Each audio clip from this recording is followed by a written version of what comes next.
Mga kababayan, welcome back sa hashtag Walk with Lan. Ako si Lan at ngayon ilang mga minuto tayong mag-uusap ng matindi. Title nyo na Duterte Haters, nagpaka 80-80 at gusto pang gawing santo si Madriaga. Opo tama ang basa ninyo, yung mga Duterte haters na nagpapanggap na alam nila lahat. Nagpaka 80-80 talaga. Bigla na lang niyakap si Ramil Madriaga bilang bagong santo ng impeachment laban kay VP Sara Duterte. Self-confessed bagman daw, key witness, pero nasa jail siya for kidnapping charges. Ano yun? Di po ba? Mga youth dyan sa Pilipinas, OFW sa abroad, ano ba talaga ang nangyayari? Bakit biglang naging hero sa eyes nila? Today, fact-based tayo. Walang drama, puro critical na analysis, intellectual breakdown with a touch of wit kasi grabe na talaga ang script nila. Kung pro truth kayo, hit that like button now at subscribe. At sa dulo may special membership plug. Tara, simulan na natin. Real talk. Habang naghihintay kayo sa susunod na bombshell, best find ko sa Shopee, wireless earbuds, perfect para sa inyo na OFWs, pwedeng pakinggan ito habang nasa trabaho, crystal clear sound, long battery, link sa description. Itatag din po natin yan. Shopee affiliate, suportahan ninyo ang channel na ito.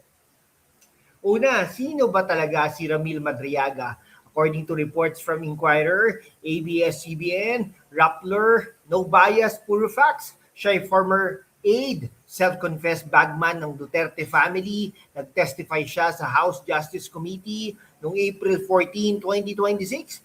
Claims niya, nag-deliver daw siya ng pera, 125 million pesos, confidential funds, disposed in less than 24 hours under Sara's orders. Talaga?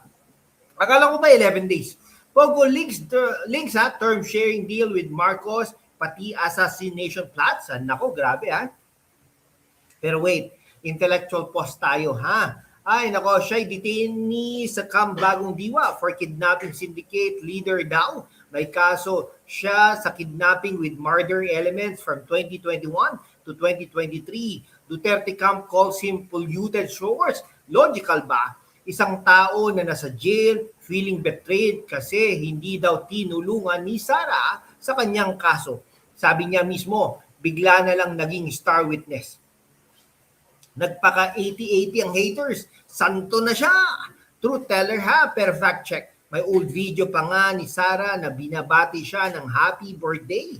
Ipinakita pa ni Leila de Lima. So alam nila siya, pero credible witness ba talaga? O revenge story lang. Okay, no? Nako, parang yung ex na iniwan tapos biglang nag-post ng expose sa social media. Classic, di ba?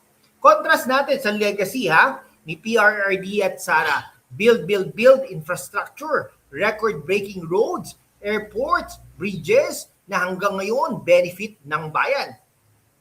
War on drugs, crime rates drop significantly noong term niya. Facts from PNP data, OFWs alam nyo yan. Mas ligtas ang Pilipinas noon nung panahon ni Pangulong Rodrigo Roa Duterte.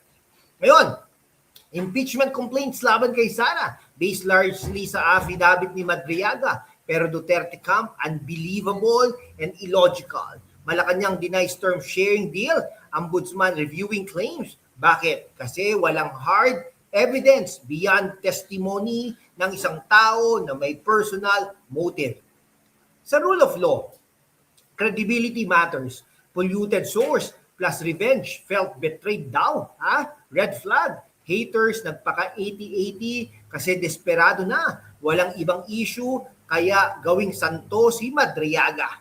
Pause muna tayo Best find number 2, 20,000 mAh power bank sa Lazada. Para sa inyo na kabataan na late night politics discussions, OFWs na nag-overtime. Super reliable. Link sa description. Mga kababayan, sa mundo kung saan ang kasinungalingan ay nangingibabaw, ang katotohanan ng unang sinisikil. Pero kasama kayo magpapatuloy tayo sa laban, walang takot, walang kinikilingan, at laging handa para sa bayan. Sumali na sa aking YouTube channel membership sa hashtag Walk with Lan at tulungan natin ang channel na maabot ang 100,000 subscribers. Ang inyong suporta ang susi sa kalayaan natin para ipagpatuloy ang pagbabalita ng katotohanan. Salamat at kita-kits sa laban.